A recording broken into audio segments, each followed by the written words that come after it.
শিলিগুড়ি থেকে সিকিমে নেশার সামগ্রী পাচার করতে যাওয়ার আগে এক ব্যক্তিকে গ্রেফতার করল ভক্তিনগর থানার পুলিশ।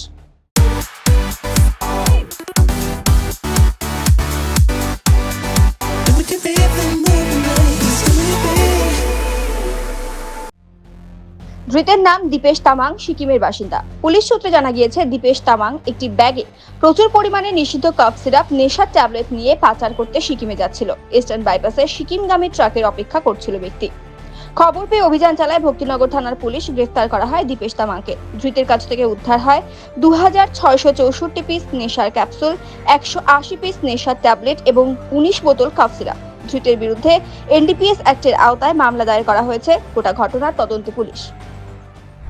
50,000 लोगों को अपनी मंजिल से है जोड़ा और नई उत्साह के साथ आए हैं फिर से थामने आपका हाथ। श्री शांति होंडा।